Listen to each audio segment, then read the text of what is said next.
Hazelton?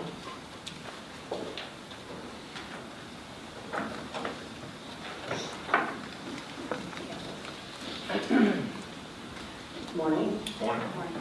I really just wanted, I know that what I have to say about this isn't going to, of course, affect any outcome. But in looking at the interlocal agreement, I think that it is absolutely true that it protects PSTA and it protects the county and it protects the bond market, but I don't think it protects the taxpayers. And I don't see any language in there that would say that down the road, let's say the PSTA starts to implement let's just say a $5 million ad valorem property tax. And according to the language, it appears that then they would be withheld $5 million from the sales tax. But that would still rest with the county. And even though the language states that that $5 million that PSTA has relinquished back to the county can only be spent on the Greenlight Pinellas venture, then what's to say that that doesn't still represent that the taxpayers have now been double taxed? Because the homeowners then would still be now having to start paying again an ad valorem property tax to the tune of the $5 million in addition to the full sales tax. And so therefore, I don't see any protection, and you're looking puzzled, Ms. Johnson, but I don't see any protection in this, because I'm trying to get this clear too. I don't see any protection in this document that will automatically then return that $5 million to the taxpayers. And let's say that it's $30 million. Well, let's say that down the road, 10 years from now, that the sales tax doesn't perform just like it did in Charlotte. And so therefore, the situation is in need of more influx of capital. Then what is to say that it could be that 10 years from now, that actually the ad valorem would be started against as an additional pot of money that would then be a double taxation. And those folks in the future are going to have a very fuzzy memory about how all this started. And so I don't see a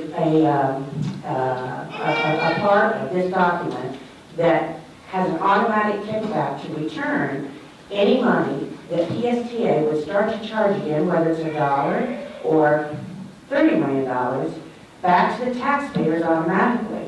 I believe that we have to go back through referendum to reduce the ad valorem the sales tax, either entirely or partially, to match the amount of the ad valorem that had been reinstituted.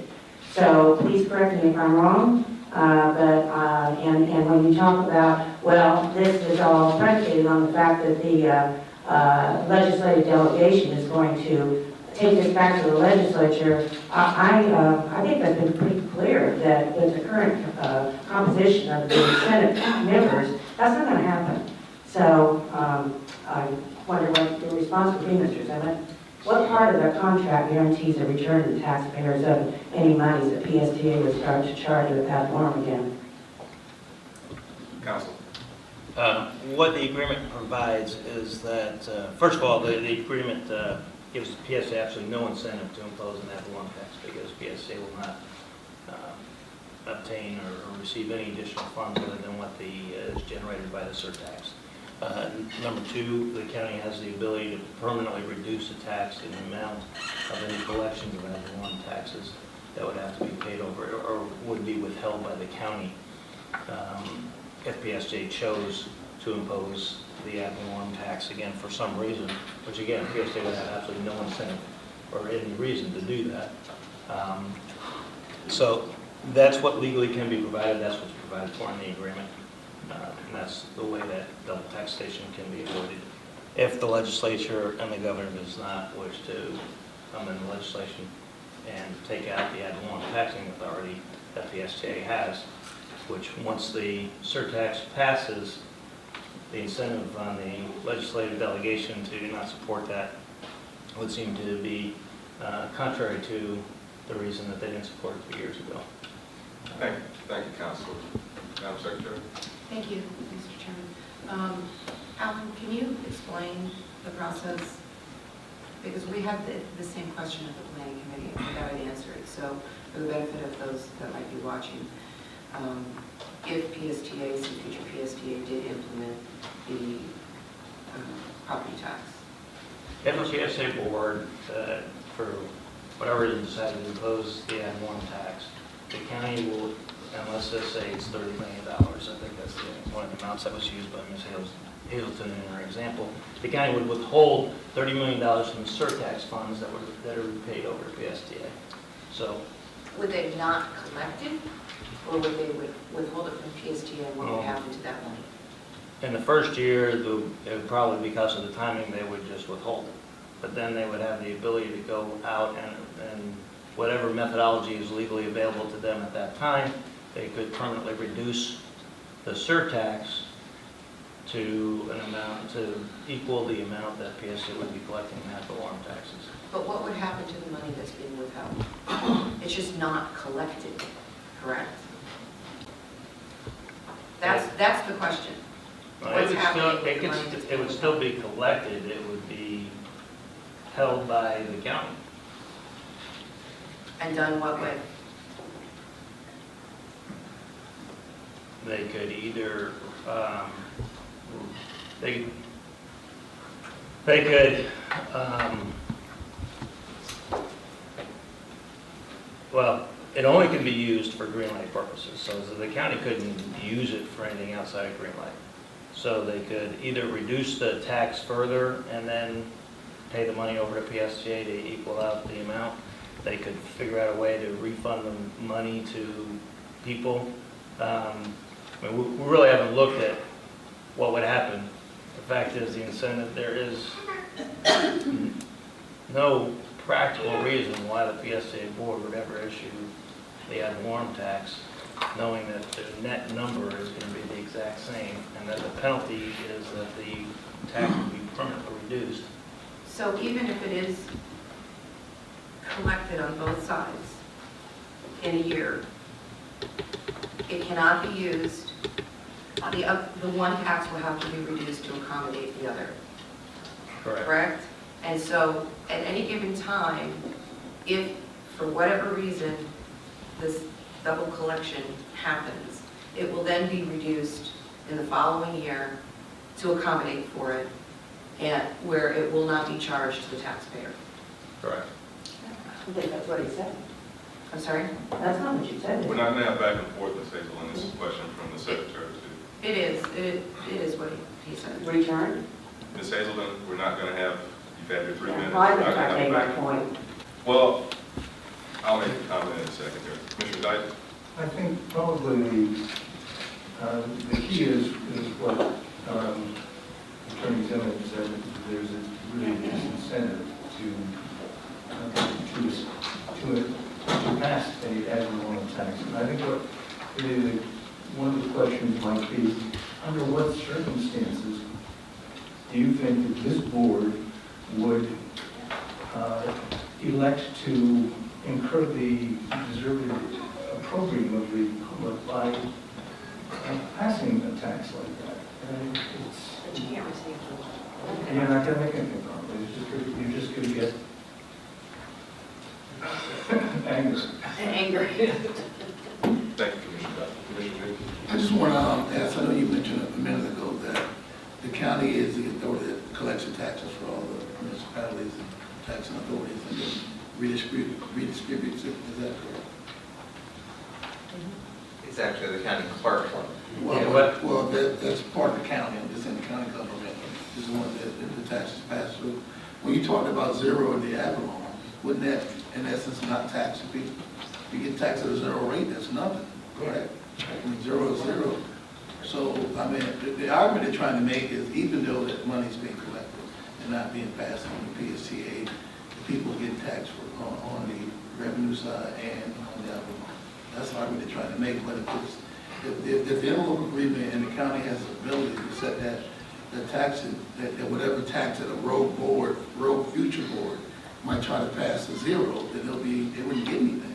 They wouldn't tax people. Is that correct? Is that incorrect? PSTA would have no incentive, right, PSTA would get nothing, get nothing.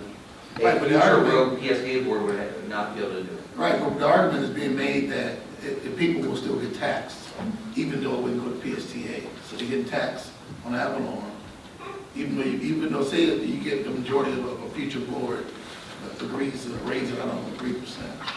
And then, the people would still get taxed. It wouldn't come to PSA, but they would get taxed. And they also pay a revenue tax. That's the argument they're trying to make. But I'm trying to understand. I thought if the county set that ad valorem to 0, it wouldn't allow them to raise, put a 3% tax in. No one would get taxed. The 0 is 0. If I'm wrong, tell me. That's what I'm asking. Is that the proper? That's right. It happened prior to that. The only way it happened would be prior to us setting it at 0, or not taking the action to set it at 0. Okay. Because the argument they're trying to make is that, I know everybody's saying it'll be net neutral and PSA wouldn't get it.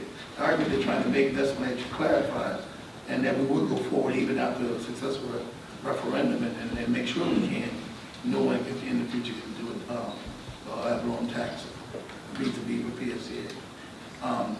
Is that if it happens, PSA won't get it, but people still got taxed for 1 cent, and they got taxed in the house. That's the argument they're making, even though PSA won't get it. But what I'm saying is, I think, I don't know if I'm correct, that's what I'm trying to clarify from the county commissioner we have sitting here, is if you don't have an authority and you set, the future board sets to 3%, can't the county set to 0? And then it wouldn't tax No, them. this board sets the millage.